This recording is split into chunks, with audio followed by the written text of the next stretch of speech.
Hello students, welcome to Biology World. I am Priyanka Shoran. In the previous video, we have discussed about the apiculture, that is rearing and caring of honeybee. And today we'll study about the fisheries or pisciculture, that is rearing and caring and management of fishes. Fisheries या फिर pisciculture, जहाँ पर fishes की rearing की जाती है, उनको पाला जाता है, उनकी देखभाल की जाती है, मैनेजमेंट की जाती है ताकि उनसे प्रोडक्ट्स बनाए जा सके, उनसे प्रोडक्ट प्रोड्यूस करवाए जा सके। फिशेस को यूजुअली फिश ऑयल है या फिर फिश फ्लोर है, फिश मील है, प्रोटीन्स हैं, इजिन ग्लास है या फिर उसका जो लीवर ऑयल है, कैप्सूल्स की फॉर्मेशन के लिए यूज़ किया जाता है। फिशरी जो है, पिसीकल्चर का मतलब सिंपल, फिशेस की रेयरिंग, केयरिंग और मैनेजमेंट। अब ये जो फिशेस जो हैं वो दो तरीके से रेयर की जाती हैं, या तो सिंपल जो पोंड है, ठीक है, कोई पोंड या लेक के अंदर उनको आर्टिफिशियल जगह बना के, आर्टिफिशियल वाटर को कलेक्ट करके अगर वहाँ पे रेयरिंग की जा रही है फिशेस की, तो वो कहलाती है कल्चर फिशरी। मतलब अगर हम फिशेस को पोन्ड्स के अंदर कल्चर कर रहे हैं, उनकी रेयरिंग एंड केयरिंग कर रहे हैं, then it is known as culture fishery. अगर वही किसी भी सी में with the help of fishing gears like net and all that, अगर हम उन्हें कैप्चर कर रहे हैं, वहाँ से पकड़ रहे हैं मछलियों को, फिर उनकी मार्केटिंग की जाती है, तो वो कहलाती है कैप्चर फिशरी। तो यहाँ पर हम यूज़ करते हैं फिशिंग गियर्स, मतलब मछली पकड़ना, ठीक है। कैप्चर फिशरी में क्या होगा, मछली पकड़ना, कि हम फिशेस को पकड़ के लेके आ रहे हैं, वहाँ पे नेट हमने बिछाया, फिर उनसे सी के अंदर एक एरिया डिसाइड किया गया कि यहाँ से मछलियों को पकड़ा जाएगा with the help of net. Culture में जो मेल और फीमेल फिशेस हैं, सुपर मेल सुपर फीमेल्स, उनको कलेक्ट किया जाएगा और उनकी रेयरिंग की जाएगी। नेक्स्ट है कल्टिवेबल स्पीसीज ऑफ फिशेस, कि फिशेस जो हैं, उन जिन फिशेस को हम कल्चर कर रहे हैं, जिनका कल्टीवेशन हम कर रहे हैं, वो कितने टाइप की हैं। तो बहुत सारे फिशेस हैं। अगर हम बात करें फ्रेश वाटर की, then it is Labeo rohita, it is Labeo calbasu, ठीक है। उसके बाद अगर हम मेराइन वाटर की बात करें तो इसके अंदर हिल्सा आ जाएगी, फिर उसके अंदर बॉम्बे डक आ जाएगी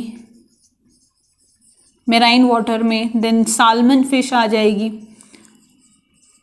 ये जो लेबियो रोहिता है, लेबियो कालबासु जो है, ये इंडियन ब्रीड है, इंडिजिनस ब्रीड्स हैं। उसी के साथ जैसे कुछ कार्प आ जाती है, जैसे कॉमन कार्प है, सिल्वर कार्प है, ये ऐसे फिशेस हैं जो फ्रेश वाटर की एग्जॉटिक ब्रीड है, बाहर से लाई हुई। Common carp, silver carp, while Labeo rohita, Labeo calbasu, मृगाला है, ठीक है, ये सारी फ्रेश वाटर फिशेस हैं। हिल्सा, बॉम्बे डक, साल्मन, ये किस में आ जाएंगी, ये मेराइन वाटर फिशेस हैं। अब हम बात करते हैं कंपोजिट फार्मिंग की। कंपोजिट फार्मिंग का मतलब होता है दो या दो से ज़्यादा फिशेस को उनकी फूड हैबिट्स के अकॉर्डिंग अगर हम कल्चर करते हैं, 2 या more than 2, it can be 3, 4, 5 depending upon their different eating habits, different food habits।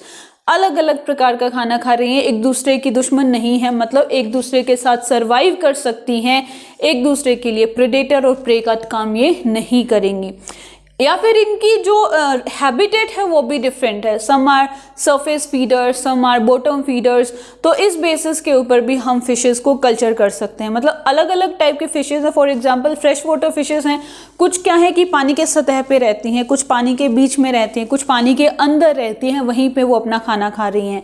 तो ऐसी फिशेस को उससे पहले, मतलब ऐसे फिशेस को कल्चर करने से पहले हमें उनके बारे में स्टडी करनी पड़ती है, उनके फूड हैबिट के बारे में, उनके हैबिट के बारे में, उनकी हैबिटेट्स के बारे में स्टडी करने के बाद ही हम कंपोजिट फार्मिंग करते हैं, या मिक्स्ड फिशरिंग जिसको फिशरी कहा जाता है, वो की जाती है।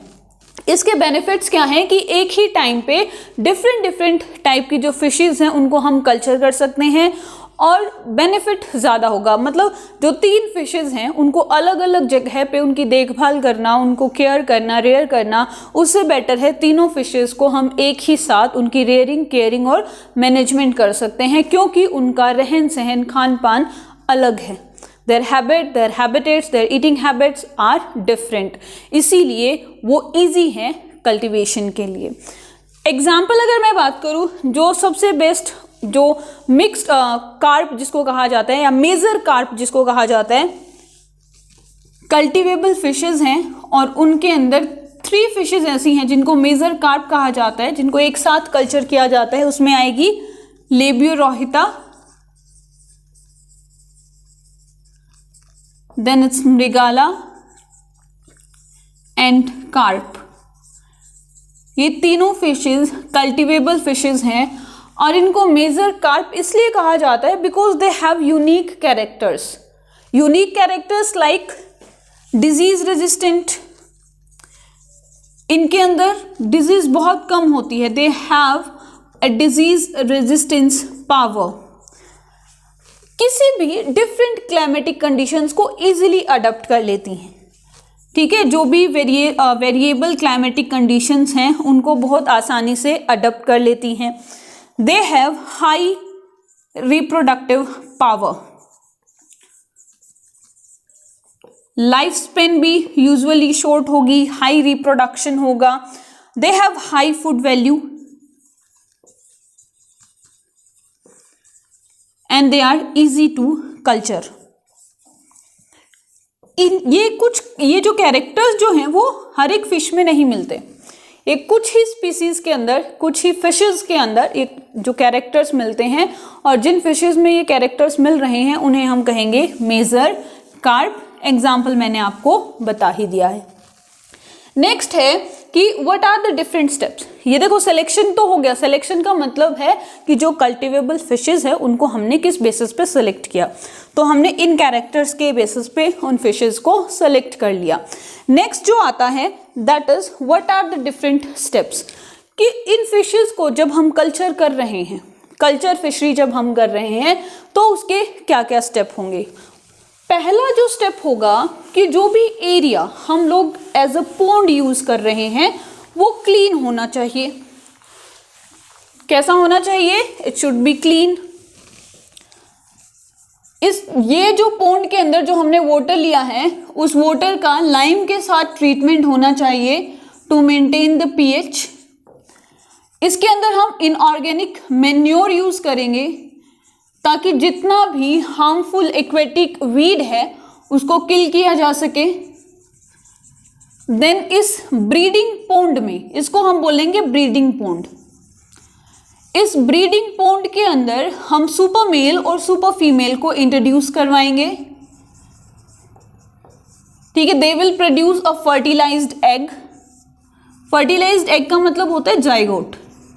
सो they will produce a fertilised egg. Now these fertilized eggs will be transferred into hatcheries। कहाँ पे? हैचरी में उसको ट्रांसफर कर दिया जाएगा। These are the another ponds जिनको हैचरीज कहा जाता है। हैचरीज में ये जो फर्टिलाइज्ड एग है वो कन्वर्ट हो जाएगा सैक फ्राई या हैचरलिंग में। अब इन सैक फ्राई या हैचरलिंग्स को ट्रांसफर कर दिया जाएगा रेजिंग पॉन्ड्स में। नर्सरी पॉन्ड जिसको कहा जाता है या रेजिंग पॉन्ड जिसको कहा जाता है, ठीक है। तो सबसे पहले हम नर्सरी पॉन्ड लिख लेते हैं। Will transfer them into nursery pond. Nursery pond में ये जो हैचरलिंग्स हैं ये कन्वर्ट हो जाएंगी फिंगरलिंग्स में। अब इन फिंगरलिंग्स को ट्रांसफर कर दिया जाएगा रेजिंग पॉन्ड्स के अंदर। रेजिंग पॉन्ड्स का मतलब है कि ये जो फिंगरलिंग्स जो है ना ये थोड़ा अपना साइज को ग्रो कर लेंगी। They will grow their size. Now after raising ponds they will get transferred into stocking ponds. Stocking pond के अंदर ये जो ग्रोन अप फिंगरलिंग्स हैं ये कन्वर्ट हो जाएंगी अडल्ट में, और अब इस अडल्ट को with the help of fishing gears. Fishing gears का मतलब है डिफरेंट टाइप ऑफ नेट्स, या फिर जैसे वो हुक्स होते हैं, नेट होते हैं, उनकी हेल्प से, मतलब उन सभी को फिशिंग गियर्स कहते हैं, तो उनकी हेल्प से अब इन अडल्ट्स को कैच कर लिया जाएगा। तो ये क्या है, डिफरेंट स्टेप्स हैं। देखो, सबसे पहले जहाँ पर हम लोग फिशरी कर रहे हैं, फिशिंग कर रहे हैं, वो एरिया क्लीन होना चाहिए, उसका पीएच मेंटेन होना चाहिए, उसमें एक्वेटिक वीट नहीं होना चाहिए। सेकेंड थिंग, हमें सुपीरियर मेल और फीमेल का सिलेक्शन करना है। उसके बाद जो फर्टिलाइज्ड एग जो होगा, जाइगोट जो होगा, उसको हम हैचरी में ट्रांसफ़र करेंगे, जहाँ पर वो सैक फ्राई या हैचरलिंग में कन्वर्ट हो जाएगा। हैचरी से ये ट्रांसफ़र होंगे नर्सरी पॉन्ड में, जहाँ पर हैचरलिंग से फिंगरलिंग्स की फॉर्मेशन होगी। Now they will get transferred into the raising ponds, जहाँ पे फिंगरलिंग्स अपना साइज ग्रो करेंगे, और अब इनको ट्रांसफर कर दिया जाएगा स्टोकिंग पॉन्ड में, और स्टोकिंग पॉन्ड के अंदर ये जो फिंगरलिंग्स हैं दे will get converted into adult, और अब अडल्ट को कैच कर लिया जाएगा। सो ये है important step. Next is the by products. By products की बात करूँ, जो मैंने आपको स्टार्टिंग में ही जो यूजेस बताए थे वही इसके सारे बाई प्रोडक्ट्स हैं। जैसे ईजन ग्लास, ईजन ग्लास जो है वो स्विम ब्लैडर या एयर ब्लैडर से प्रोड्यूस होता है फिशेस के। देन लीवर ऑयल, इसके कैप्सूल्स भी बनते हैं और एज ए ऑयल भी इसको एक्सट्रैक्ट किया जाता है। देन फिश मील, देन फिश फ्लोर। ये जो फिश फ्लोर जो है ये छोटे बच्चों के लिए बहुत अच्छा होता है, because it is easy to digest. ठीक है, तो ये क्या है, these are the by products of the fishing industry. मतलब जहाँ पर फिशिंग की जाती है, मछलियाँ तो पकड़ी ही जाती हैं, उसके अलावा और भी जो प्रोडक्ट क्या है हम इससे बना सकते हैं। सो ये था हमारा एनिमल हस्बेंड्री। कंप्लीट हो गया है एनिमल हस्बेंड्री, जिसमें cattle farming, poultry farming, then apiculture, pisciculture, ये सब आ चुके हैं। नेक्स्ट वीडियो में हम स्टार्ट करेंगे इसी चैप्टर का second part, that is plant breeding. So that's it for today. If you like my video, then please share and subscribe my channel. Thank you.